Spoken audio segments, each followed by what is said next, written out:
Perfect. Perfect. Perfect.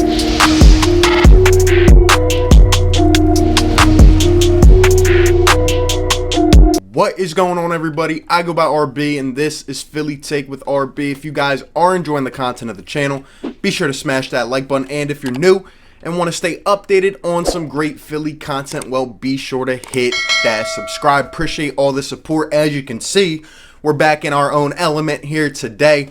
Probably be switching up the videos here and there, but obviously the game reactions for a majority and all will be in this spot. But I'm so excited, guys. I am so excited. Basketball returning soon. We can finally see some sports. I hope it feels somewhat authentic, and I'm just so excited for this Sixers team now with all the revamp changes and everything going on, the clips we're seeing from practices and all. I'm so excited.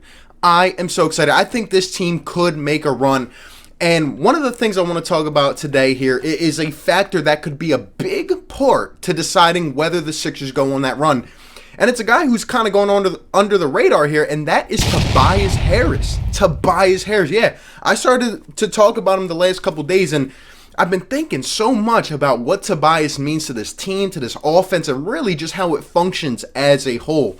And let me tell you, I actually believe at this point that now, with Ben Simmons moving to the power forward, I think Tobias Harris is the X factor for the Sixers. Let me tell you why. Let's get this notion out of the way that Tobias Harris is a bad player, he's having a bad season. He's not. He's not living up to the par of a max contract, but did we really expect him to do that? I don't think so as a number 3 option on this team.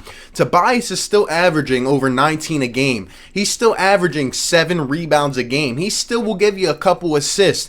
He's shooting like 36%, I think, from behind the arc, which isn't what he has been capable of over the last couple years. But by no means is he having a bad season. He's gotten a lot of the blame. He's gotten a lot of the criticism because some nights he just doesn't simply show up. Now, whether that's all his fault, whether it's part of the system, the identity of this team, I think it's a culmination of all those things. But first off, Tobias Harris is having a solid season. Now, in the last couple years, go back to 2017 when he was with the Pistons. That's really when he took that step up in his game. Tobias Harris was not really a good player for a long time in his career, but he continued to work hard with the Pistons, stepped up. He became a 40% shooter from behind the arc. He started to really take that next step. He's always been the guy to give you 15 a game, but then he started to give you 18, 19, 20 a game, and he became that dude. And with the Clippers is really where he was in his element, right?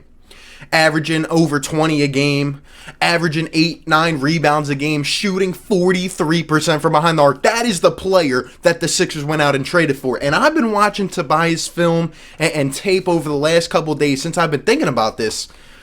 I think this move with Ben Simmons to the power forward, I'm telling you, will get Tobias on. It really, we have the key, but it will unlock the door. And I think Tobias is about to explode in Orlando.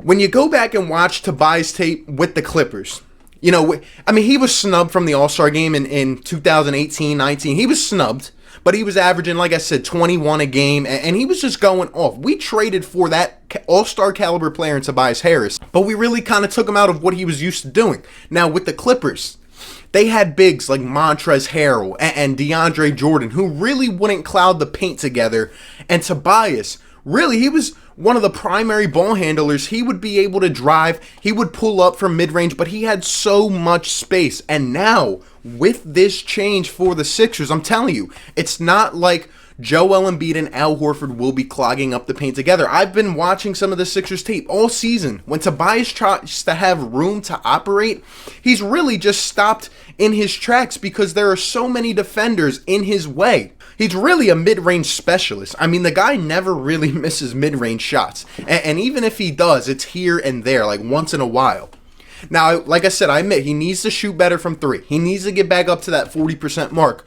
But overall, I really think it's a matter of the system. I mean, Tobias can put the ball on the floor and get you a bucket. He's not the flashiest guy.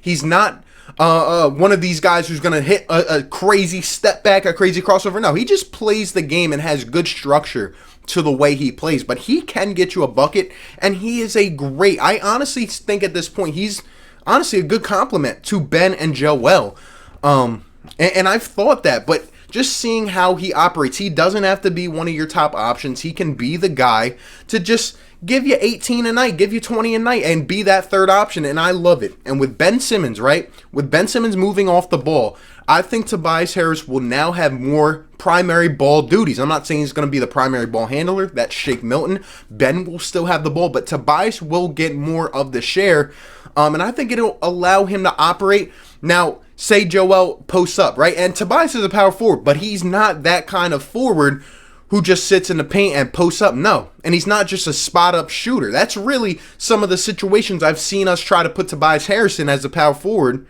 or now a small forward, even though I don't think he's a small forward, but he just doesn't play like that. He needs the ball in his hands to operate, to create his own shot, to get to the rack. And I think there's going to be more opportunities for that. If Joel, for say, is posting up in the paint, and he's looking to dish it out to a shooter, well, guess what? Al Horford's not clogging it up with him. He's not going to brick a three. But you're going to have Ben Simmons in one corner, and you might have Tobias Harris in another. So now if Ben Simmons shoots, they have to apply more pressure. They can't just throw everyone and close out on Tobias. So I also think he's going to have more room to shoot. I think he's going to have more opportunities to shoot. Overall, I think the game is going to unlock for Tobias. We see it, right? There are nights where he just takes over. He takes the ball and does what he needs to do and gets his 30, 32 points a game. But then there's other nights where, like I said, he's just out in the corner, really not engaged at all. And he'll finish with a 12-piece, and it just cannot happen. The last point I want to kind of make about this is, I mentioned this a couple nights ago, and I thought I was crazy, but now it kind of makes sense. I honestly would start these guys together, but honestly, I would have Tobias running more with the second unit. Think about it. A first unit ran by Shake Milton, Ben Simmons, Joel Embiid, and a second unit, for the most part, ran by Tobias Harris and Al Horford. Imagine that. I mean, that is hard to stop. You bring your bench players in, and they're going up against Tobias and Al. And like I said, Tobias is a guy who likes to have the ball in his hand. We've been talking about who's going to run the point on the second unit. Maybe Jay Rich. Maybe bring Jay Rich off the second unit as well with Tobias. Be that secondary ball handler for a guy like Tobias. But let Tobias operate. Let him roll around a screen potentially with Al Horford. We want him to set more screens, right? Play more pick and roll. Or just let Tobias do his thing against backups. I mean, no one on a second unit is really going to be able to stop Tobias Harris like that. Just because the guy starts, he doesn't have to stay in, to the end of the first quarter. Take him out after a few minutes. Rotate these guys in and out. Rotations are going to be a big thing. We've been hearing stuff over the past couple days. But I really don't know if I would play Tobias Harris alongside Shake and Ben for the most part. I might run him with the second unit with Al Horford, with a guy like Jay Rich, Matisse Thybulle, or Furkan. Really, switch it up and see what kind of lineups work. But overall, I think this move is going to unlock Tobias' game a lot more. And really, I think he is going to now be maybe the main X factor for this Sixers team to succeed in the playoffs.